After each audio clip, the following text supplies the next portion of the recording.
We're witnessing one of the biggest transformations in modern history, and it's happening right here in Miami, Florida. People love to compare Miami to New York City, but the truth is, they operate on completely different frequencies. New York thrives on speed and this go-getter mentality, while Miami thrives on lifestyle and reinvention. Over this last 5 years, Miami's evolved from a place to relax and retire to a place for people who aren't slowing down anytime soon. And depending on who you are, this is either a dream come true or it could be your worst nightmare. So today we're answering the question, is Miami becoming New York City? Miami's always had its reputation. You either came here to party, to vacation, or to retire. Miami was never really taken seriously when it comes to business. And then 2020 hit. It's hard to imagine this is how 2020 started. But across the world, dozens were falling ill with a mysterious virus that would ultimately change life as we know it. New York shut down. Silicon Valley shut down. All while Miami stayed open. And that single moment changed the trajectory for Miami and the rest of South Florida almost overnight. CEOs, hedge funds, investors, they weren't just visiting. They were booking one-way flights. And they didn't just bring their work with them. They brought their entire lives. Next thing you know, you had companies like Spotify and Wynwood, private equity firms moving into Brickell, and billion-dollar developments happening seemingly overnight. The city flipped a switch.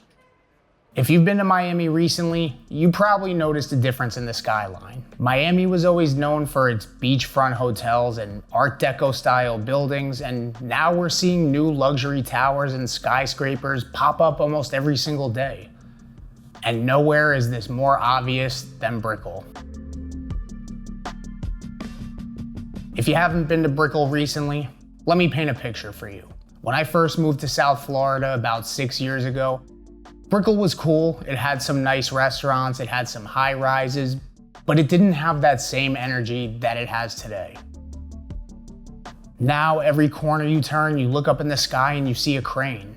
Aside from the 30+ towers projected in Brickell in the next 5 years, downtown Miami's going through its own transformation with new developments like the Aston Martin residences, the Waldorf Astoria, which is that Jenga-looking building, which is set to actually be the tallest building south of New York City.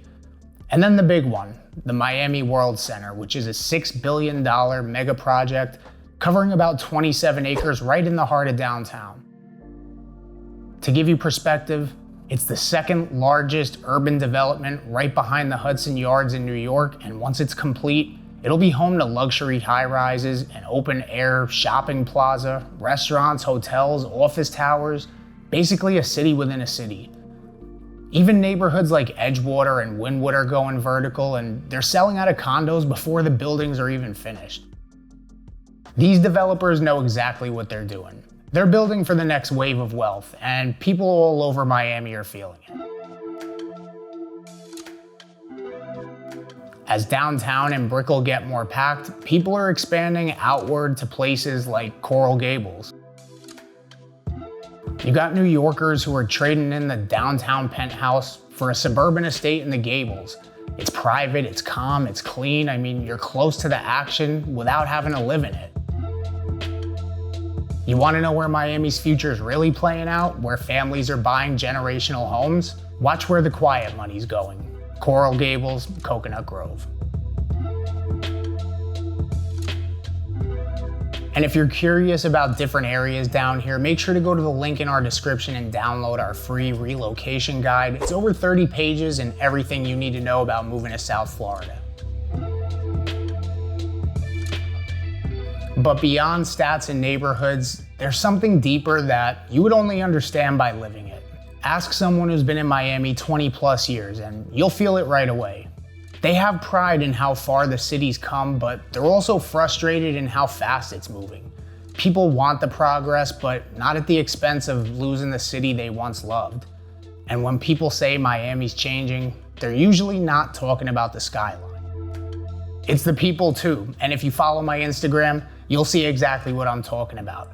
But this new wave of wealth that's coming here, they're not just coming here to vacation, they're coming here to stay and build. Miami was just ranked the fastest growing US city for tech startups and top 30 globally. These aren't just wealthy tourists, these are serious investors with real intentions. They're relocating companies here, enrolling their kids in private schools, launching startups, and setting real roots down here. Massive companies like Citadel is building its global headquarters in Brickell. Blackstone has an office downtown. Thoma Bravo, which is one of the biggest private equity firms in tech, moved its operations to Miami at the end of 2020. Wall Street firms are opening offices. Tech founders are swapping San Francisco Bay for Biscayne Bay, not to mention all the international buyers that are parking their money in real estate. They see the future and they understand that timing is everything. But as fast as things are moving, there's still something that Miami has not figured out. Yes, money's pouring in, billion-dollar projects, but what it doesn't have is infrastructure. Miami and New York shouldn't even be in the same sentence when it comes to infrastructure or transportation, and probably never will be. Granted, it is the best you're gonna find in South Florida, but you have no subways, very limited train options. I mean, you do have the Bright Line, which connects you to Fort Lauderdale, West Palm Beach, from Miami, even up to Orlando, but outside of that, you still need a car for almost everything. Try walking from Brickell to Coconut Grove in the middle of July. I dare you. Especially when it's 90 degrees with 80% humidity. I mean, it's not that far-fetched, it's not that far, it's about 3.5 miles. I just can't imagine that anyone would put themselves through that. This is a driving city, and that comes with its own set of challenges: traffic, parking, and constant construction. Now, to be fair, Miami is working on its infrastructure. The airport's actually going through a massive $9 billion upgrade called the Future Ready Modernization and Action Plan, aka MIA, which is the biggest expansion since 2007. New concourses, better baggage systems, more international gates. It's all being built to keep up with the demand, which is projected to reach 77 million travelers and more than 4 million tons of freight by 2040. But aside from the airport, can the city's streets, systems, and daily flow of traffic actually keep up with what's going on here? Because while it may feel like New York, the day-to-day experience definitely doesn't. And I'm just kind of curious, what's gonna happen in the next 5 or 10 years? Now, this growth of Miami, seeing the city evolve, is almost like watching a brand new city be built. It's exciting, but there's still this underlying tension, mainly with the natives, that they're starting to feel. And I think it's important that we talk about it, because with growth comes growing pains. Home prices skyrocketed and are out of reach for a lot of people. Rents are through the roof, traffic is getting ridiculous, and some of the neighborhoods that used to be familiar just don't feel that way anymore. We're seeing parts of Miami lose that character that it was once known for. Mom and pop shops closing, historic buildings being torn down and replaced with glass towers. People who have lived their whole lives here, and they're getting priced out of their own neighborhoods. So what does this all mean? It means Miami's at a crossroads.